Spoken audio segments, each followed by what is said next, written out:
എല്ലാവർക്കും നമസ്കാരം. Welcome to തേസ് talks. Bigg Boss season 6 episode 15. ശരിക്കും ഇന്നത്തെ എപ്പിസോഡ് എന്ന് പറയുന്നത് ഭയങ്കര സംഘർഷഭരിതമായ ഒരു എപ്പിസോഡ്. എല്ലാവരും ആ ഒരു എപ്പിസോഡ് കാണാൻ വേണ്ടി ആകാംക്ഷയോടെ കാത്തിരിക്കുകയായിരുന്നു, ബിഗ് ബോസ് പ്രേക്ഷകരെല്ലാവരും. കാരണം ഇന്നലെ തന്നെ അറിഞ്ഞിരുന്നു റോക്കി ബിഗ് ബോസ് വീട് വിടുകയാണ്. അപ്പം അത് സത്യമാണോ അല്ലയോ എന്നൊക്കെ അറിയാൻ വേണ്ടി എല്ലാവരും ക്ഷമയോടെ കാത്തിരിക്കുകയായിരുന്നു എന്നെനിക്കറിയാം. ഓൾമോസ്റ്റ് ഒരു ഉച്ചയോടെ തന്നെ കൺഫേം ആയിട്ടുണ്ടായിരുന്നു റോക്കി പുറത്തായി എന്നുള്ള വിവരം. അപ്പോൾ അതിന് കാരണം എന്താണെന്ന് ചോദിച്ചു കഴിഞ്ഞാൽ, ഇന്നത്തെ രാവിലെ മുതൽ എപ്പിസോഡ് തുടങ്ങുമ്പോൾ തന്നെ റോക്കി ക്യാമറയുടെ മുന്നിൽ നിന്നിട്ട് കംപ്ലൈൻറ്റ് പറയുന്ന ഒരു രംഗമാണ് കാണിച്ചു തുടങ്ങുന്നത്. അപ്പോൾ അതിനുശേഷം ബിഗ് ബോസിൻ്റെ സ്ഥിരം പാട്ടോടുകൂടി എല്ലാവരും, ബിഗ് ബോസ് കണ്ടസ്റ്റൻസ് എല്ലാവരും ഉണർന്ന് ഡാൻസൊക്കെ കളിച്ച് രസകരമായിട്ട് തുടങ്ങിയ ഒരു എപ്പിസോഡായിരുന്നു. പക്ഷേ ഭക്ഷണത്തിൻ്റെ കാര്യം പറഞ്ഞിട്ട് തലേ ദിവസം ഭക്ഷണം ശരിയായില്ല, പലർക്കും വയറിന് കംപ്ലൈൻ്റ് ആണ് എന്നൊക്കെ പറഞ്ഞ് രാവിലെയും ഭക്ഷണം ചൂടാക്കി കഴിക്കേണ്ടി വന്നു. പിന്നെ റൊട്ടിയും അല്ലെങ്കിൽ ചപ്പാത്തിയും ജാമൊക്കെ കഴിക്കേണ്ടി വന്നു എന്നൊക്കെ പറഞ്ഞ് റോക്കി സംസാരിച്ച് തുടങ്ങി. അപ്സരയോടാണ് റോക്കി വഴക്കിട്ട് തുടങ്ങിയത്. ശരിക്കും റോക്കിയെക്കുറിച്ച് ഞാൻ മനസ്സിലാക്കിയൊരു കാര്യം, റോക്കി പറയുന്നത് മാത്രമാണ് ശരി, മറ്റുള്ളവരൊക്കെ വെറും മണ്ടന്മാരാണ് എന്നൊരു നിലപാട് എനിക്ക് ഫീൽ ചെയ്തിട്ടുണ്ട് പലപ്പോഴും. പിന്നെ മറ്റുള്ളവരോട് സംസാരിക്കും റോക്കിക്ക് ഒരു ലിമിറ്റും ഇല്ല, എന്തും പറയാൻ അല്ലെങ്കിൽ എന്തും പറഞ്ഞു പോകും റോക്കിക്ക് ഒരു കൺട്രോൾ ഇല്ല. സംസാരത്തിലാണെങ്കിലും ഭയങ്കര അരഗന്റ് ഒരു ക്യാരക്ടറാണ് എനിക്ക് ഫീൽ ചെയ്തിട്ടുണ്ട്.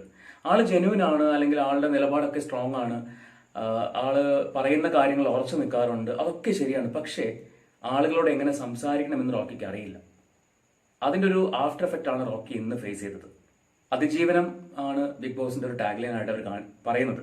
ആ അതിജീവനം എന്തൊക്കെ പ്രൊവോക്കേഷൻ ഉണ്ടായാലും, ആരൊക്കെ നമ്മൾ എന്തൊക്കെ മാനിപ്പുലേറ്റ് ചെയ്യാൻ നോക്കിയാലും, നമ്മൾ പ്രൊവോക്ഡ് ആവാതെ സഹനശക്തിയോടെ പിടിച്ചു നിൽക്കണം എന്നാണ് ബിഗ് ബോസ് പറയുന്നത്. പക്ഷെ റോക്കിക്ക് അത് കഴിഞ്ഞില്ല. ശരിക്കും ഇതിന് മുന്നേ തന്നെ റോക്കി പ്രൊവോക്ഡ് ആയിട്ട് പലരെയും കൈവയ്ക്കാൻ സാഹചര്യം ഉണ്ടായതാണ്.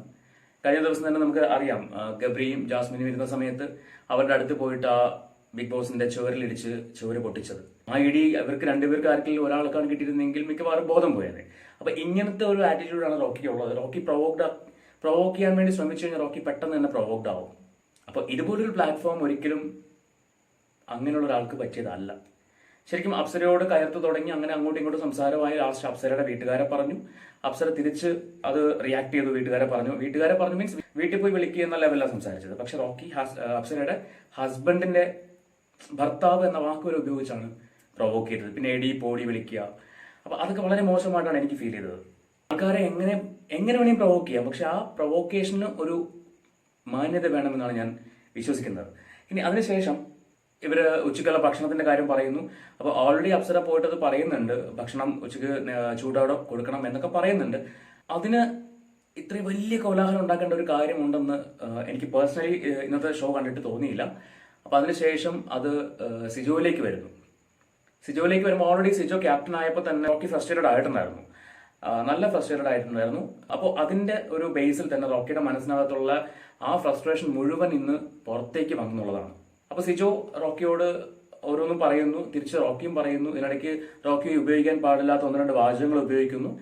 അപ്പൊ അത് പേഴ്സണലി സിജോയ്ക്ക് ഹേർട്ടായിരുന്നു. സിജോ പിന്നെ പറയുന്നുണ്ട്, കാരണം ഇവർ രണ്ടുപേരും നല്ല ഫ്രണ്ട്സ് ആയിരുന്നു. അങ്ങനെ ഫ്രണ്ട്സ് ആയിരുന്ന വ്യക്തികളാണ് ഇത് സംസാരിക്കുന്നത്. അപ്പം സ്വാഭാവികമായിട്ടും സിജോയുടെ ആ ഒരു വാദം ശരിയാണ്. ഇപ്പോൾ നമ്മുടെ ഒരു സുഹൃത്ത്, നമ്മളായിട്ട് അത്രയും അറ്റാച്ച്മെന്റ് ഉണ്ടായിരുന്ന ഒരു സുഹൃത്ത് ഒരു സുപ്രഭാതത്തിൽ നമ്മളോട് പിണങ്ങുമ്പോൾ, നമ്മളെക്കുറിച്ച് അറിഞ്ഞിട്ടുള്ളതുമായ കാര്യങ്ങൾ വിളിച്ചു പറയുമ്പോൾ കേൾക്കുന്നവർ അത് സത്യമാണ് എന്ന് വിചാരിക്കും. ചിലപ്പോൾ നമ്മൾ പറഞ്ഞതായിരിക്കാം, ചിലപ്പോൾ എവിടെയെങ്കിലും അറിഞ്ഞതായിരിക്കാം. അതിൽ സത്യമുണ്ടാവാം, കള്ളമായിരിക്കാം. അപ്പൊ എന്തു തന്നെ ആയാലും അതിങ്ങനെ വിളിച്ചു പറയുമ്പോൾ അത് മോശപ്പെട്ട ഒരു കാര്യമാണെങ്കിൽ മറ്റുള്ളവർ അത് ശരിയാണെന്ന് വിചാരിക്കും. എന്ന് പറഞ്ഞ പോലെ തന്നെയാണ് ഇന്ന് സിജോനെ കുറിച്ച് റോക്കി പറഞ്ഞ ചില വാചകങ്ങൾ വളരെ മോശമായ വാചകങ്ങളാണ്. അപ്പോൾ അങ്ങനെ സിജോ അത് തിരിച്ച് ചോദിച്ച് റോക്കി പറയുന്നുണ്ട്, റോക്കിയുടെ താടിയിൽ സിജോ പിടിക്കുന്നു, റോക്കി തിരിച്ചും പിടിക്കുന്നു. അതിനുശേഷം നീ ഒരിക്കൽ കൂടി എന്നെ തൊട്ടാൽ നീ എൻ്റെ വാങ്ങുമെന്നുള്ള ലെവലിൽ സംസാരിക്കുന്നു. തൊടറാന്ന് പറഞ്ഞ് സിജോ വെറുതെ തോളിൽ കൂടി കൈവച്ച പാടെ ഒറ്റ ഇടിയായിരുന്നു. അടിയുമല്ല, ഇടിയാണ്. നല്ല പവറായിട്ടാണ് ഇടി കൊണ്ടിരിക്കുന്നത്. അപ്പോൾ അതിന്റെ പേരിൽ ഫിസിക്കൽ അസോൾട്ട് എന്ന ലേബലിൽ അല്ലെങ്കിൽ ആ ഒരു പേരിലാണ് റോക്കി ഇന്ന് പുറത്തായിരിക്കുന്നത്. റോക്കിനെ കൺഫെഷൻ റൂമിലേക്ക് ബിഗ് ബോസ് വിളിക്കുന്നു. അവിടെ പോയിട്ട് പിന്നെ റോക്കിയുടെ ഒരു ഷോ ഓഫ് ഉണ്ട്. കാണുന്ന എല്ലാവരുടെയും കണ്ണ് നനയിക്കുമെന്നാണ് റോക്കി വിചാരിച്ചത്. പക്ഷേ റോക്കി പറയുന്നുണ്ട്, ഞാൻ 6 വർഷത്തെ എൻ്റെ കഷ്ടപ്പാടാണ്, എൻ്റെ കഠിന അധ്വാനമാണ് ഈ ബിഗ് ബോസ് പ്ലാറ്റ്ഫോം എന്ന് പറയുന്നത്. അങ്ങനെ ഒരു ചിന്തയുള്ള ഒരാൾ ഇത്രമാത്രം പ്രൊവോക്ഡ് ആവേണ്ട ഒരു കാര്യമില്ല. കാരണം ലക്ഷ്യമായിരുന്നു അയാൾക്ക് വലുതെങ്കിൽ അയാൾ ഈ പ്രൊവോക്ക് ആവില്ല. അയാളുടെ ഉള്ളിൽ ആ ഒരു ലക്ഷ്യം ഉണ്ടായിരുന്നുവെങ്കിൽ അയാൾ ഒരിക്കലും പ്രൊവോക്ഡ് ആവില്ല. എത്ര പ്രൊവോക്ക് ചെയ്യാൻ നോക്കിയാലും ആവില്ല. പക്ഷേ എവിടെയോ എപ്പോഴോ ആളുടെ മനസ്സിൽ നിന്ന് ആ ലക്ഷ്യം മാറിപ്പോയി. അതാണ് എനിക്ക് മനസ്സിലാക്കാൻ കഴിഞ്ഞത്. പിന്നെ സംഭവിച്ചു പോയിട്ട് പിന്നെ പോയി കരഞ്ഞിട്ടോ അല്ലെങ്കിൽ നിലത്ത് ഇട്ട് ഇഴഞ്ഞിട്ടോ നെഞ്ച് തടിച്ചിട്ടോ ഒന്നും ഒരു കാര്യവുമില്ല. പക്ഷെ ലൈവ് കണ്ടവർക്ക് അറിയാൻ പറ്റുമായിരിക്കും, കുറേ നേരം റോക്കി ഭയങ്കര കരച്ചിലായിരുന്നു. ചെകിടത്തടിക്കുന്നു, ബിഗ് ബോസിലെ ആ സോഫ ഇടിക്കുന്നു, അങ്ങനെ ഭയങ്കര ഒരു ഷോ ഓഫ് ആയിരുന്നു കാണിച്ചത്. എന്തുകൊണ്ട് ഇതിനു മുൻപ് ചിന്തിച്ചില്ല? ഇപ്പൊ ഈ സിജോ അല്ല, അവിടെ നിന്ന് ഒരാൾ പോലും എക്സ്പെക്ട് ചെയ്തില്ല റോക്കി ഇടിക്കുന്നുള്ളത്. കാരണം ബിഗ് ബോസിന്റെ ഏറ്റവും എക്സ്ട്രീം ലെവലാണ് ഈ തല്ലുക എന്ന് പറയുന്നത്. തല്ലിക്കഴിഞ്ഞാൽ പിന്നെ അവർക്ക് പുറത്താണ്, അവിടെ പിന്നെ നിൽക്കാൻ പറ്റില്ല. അപ്പോൾ എന്തുകൊണ്ട് അത് ചിന്തിച്ചില്ല? 6 വർഷത്തെ കഠിനാധ്വാനം കൊണ്ട് ബിഗ് ബോസിൽ വന്ന ഒരാള് എന്തുകൊണ്ട് അത് ചിന്തിച്ചില്ല? ഒരു മൊമെന്റിൽ റോക്കി അത് മറന്നുപോയി. തന്റെ അധ്വാനം, തന്റെ കാത്തിരിപ്പ്, ഈ ഒരു ഷോ. റോക്കി പറയുന്നുണ്ട്, ഹീറോ ആയിട്ട് ഞാൻ തിരിച്ചു വരുള്ളൂ, കപ്പും കൊണ്ടേ ഞാൻ വരുള്ളൂ എന്ന് എൻ്റെ ഫ്രണ്ട്സിനോടെല്ലാം പറഞ്ഞിട്ട് വന്നു. പക്ഷെ ഞാൻ സീറോ ആയിട്ടാണ് ഇറങ്ങി പോകുന്നത്. ഇതൊക്കെ ചിന്തിക്കേണ്ട ഒരു പോയിന്റ് ഉണ്ടായിരുന്നു. ആ സമയത്ത് ചിന്തിക്കാതെ പിന്നെ ചിന്തിച്ചിട്ട് ഒരു കാര്യമില്ല. അപ്പോൾ ഇത് എല്ലാ വ്യക്തികൾക്കും ഒരു പാഠമാണ്. നമ്മൾ ചില കാര്യങ്ങൾ നമ്മുടെ കൈവിട്ട് പോയി കഴിഞ്ഞാൽ അത് പോയത് തന്നെയാണ്, ഒരിക്കലും തിരിച്ചു പിടിക്കാൻ പറ്റില്ല. അപ്പൊ റോക്കിയുടെ ഇന്നത്തെ ആ ഒരു എവിക്ഷൻ എന്ന് പറയുന്നത്, റോക്കി പുറത്താകുന്ന ആ ഒരു സിറ്റുവേഷൻ എന്ന് പറയുന്നത് റോക്കി ഉണ്ടാക്കിയത് തന്നെയാണ്. അതിനാരെയും കുറ്റം പറഞ്ഞിട്ട് കാര്യമില്ല. കണ്ടസ്റ്റൻസ് അങ്ങനെയാണ്, അവർ ചിലപ്പോൾ പ്രൊവോക്ക് ചെയ്യും. പക്ഷെ പ്രൊവോക്കഡ് ആവണോ വേണ്ടിയോ എന്ന് നമ്മുടെ തീരുമാനമാണ്.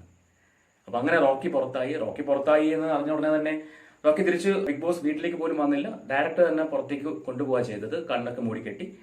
റോക്കി പുറത്തായി എന്ന് ബിഗ് ബോസ് അനൗൺസ് ചെയ്ത ഉടനെ തന്നെ അൻസിബയും ഋഷിയും ഭയങ്കര കരച്ചിലായിരുന്നു.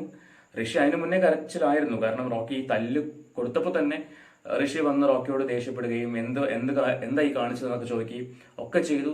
അത് കഴിഞ്ഞിട്ട് ഈ റോക്കി പുറത്തായി എന്ന് കണ്ടപ്പോൾ ആ ഒരു അനൗൺസ്മെന്റ് വന്നപ്പോൾ ഋഷിയും അൻസിബയും ഭയങ്കരമായിട്ട് ഇമോഷണലായി, ഭയങ്കര കരച്ചിലായിരുന്നു. പിന്നെ അതിനുശേഷം നോമിനേഷനായി. നോമിനേഷനിൽ ഓൾമോസ്റ്റ് എനിക്ക് തോന്നുന്നു കഴിഞ്ഞ പവർ ഹൗസിൽ ഉണ്ടായിരുന്ന എല്ലാവരും നോമിനേഷനിലേക്ക് വന്നിട്ടുണ്ട്. ഇപ്പോഴത്തെ പവർ ഹൗസ് ടീം അർജുനെ നോമിനേറ്റ് ചെയ്തിട്ടുണ്ട്. അപ്പൊ അതിന് പറയുന്ന കാരണം എന്ന് പറയുന്നത്, കഴിഞ്ഞ ആഴ്ചയിൽ ജയിലിലേക്ക് വിട്ടു, അതിന്റെ പേരിൽ അർജുൻ ചെയ്യാൻ പാടില്ലാത്ത കുറച്ച് കാര്യങ്ങൾ, ഫ്രിഡ്ജിൽ നിന്ന് പാലെടുത്ത് കുടിക്കുക, രസഗുള എടുത്ത് കുടിക്കുക, ഇങ്ങനെ കുറെ കാര്യങ്ങൾ ചെയ്തു. അതിനോടൊപ്പം തന്നെ ഒരു ആക്ട്, കൈകൊണ്ടൊരു ആക്ടും കൂടി ആരെയോ കാണിച്ചു എന്നൊക്കെ പറഞ്ഞിട്ടാണ് ഡയറക്റ്റ് നോമിനേഷനിലേക്ക് വിട്ടത്. ബാക്കി പിന്നെ കഴിഞ്ഞ പ്രാവശ്യം പവർ ഹൗസിൽ ഉണ്ടായിരുന്ന ശ്രീരേഖ, യമുന, ജാൻമണി, ജാസ്മിൻ, ഗബ്രി, നോറ ഇപ്പോൾ വന്നിട്ടുണ്ട്. അപ്പൊ ഇങ്ങനെ ആണ് നോമിനേഷൻ ലിസ്റ്റ് വരുന്നത്. ഇന്നത്തെ ബിഗ് ബോസ് ശരിക്കും പറഞ്ഞാൽ ഒരു കാണുന്നവർക്ക് പേഴ്സണലി എനിക്ക് കുറച്ച് വിഷമം ഉണ്ടായി. കാരണം സിജോയ്ക്ക് അടി കിട്ടുന്ന ഒരു സീൻ, അതുപോലെ കണ്ടപ്പോൾ നമുക്ക് സങ്കടം തോന്നി. പക്ഷെ പറഞ്ഞിട്ട് കാര്യമില്ല, സംഭവിക്കേണ്ടത് സംഭവിച്ചു. അപ്പൊ ഇങ്ങനെയാണ് ഇന്നത്തെ ബിഗ് ബോസ് അവസാനിച്ചത്. റോക്കിയുടെ ഇന്നത്തെ ആ ഒരു ആക്ട് അല്ലെങ്കിൽ ആ ഒരു റിയാക്ഷൻ എല്ലാവർക്കും ഒരു പാഠമാണ്. ശരിക്കും ബിഗ് ബോസ് എന്ന് പറയുന്നത് ഓരോ വ്യക്തികളുടെയും, ഈ 19 പേര് ബിഗ് ബോസിൽ ഉണ്ടായിരുന്നുവെങ്കിൽ ഈ 19 പേരും നമ്മുടെ സൊസൈറ്റിയിലുള്ള ജനങ്ങളുടെ പ്രതിനിധികൾ തന്നെയാണ്. അങ്ങനെയാണ് ഞാൻ കാണുന്നത്, അങ്ങനെയാണ്. അപ്പോൾ ആ 19 പേരിൽ അകത്ത് എവിടെയോ ഒരിടത്ത് നമ്മളുണ്ട്. അപ്പോൾ അവരിലൂടെ തന്നെ നമുക്ക് നമ്മളെയും തിരിച്ചറിയാൻ പറ്റും. ഞാൻ ഇങ്ങനെയാണല്ലോ, ഞാൻ ഇങ്ങനെ ആയിരുന്നല്ലോ എന്നൊക്കെ നമുക്ക് തിരിച്ചറിയാൻ പറ്റും. അപ്പൊ ശരിക്കും ഈ ഒരു ഷോ കാണുന്നവർക്ക് അതാണ് ഫീൽ ചെയ്യുന്നത്. ഇന്നത്തെ ഷോ ഇങ്ങനെയായിരുന്നു കഴിഞ്ഞു പോയത്. So good night.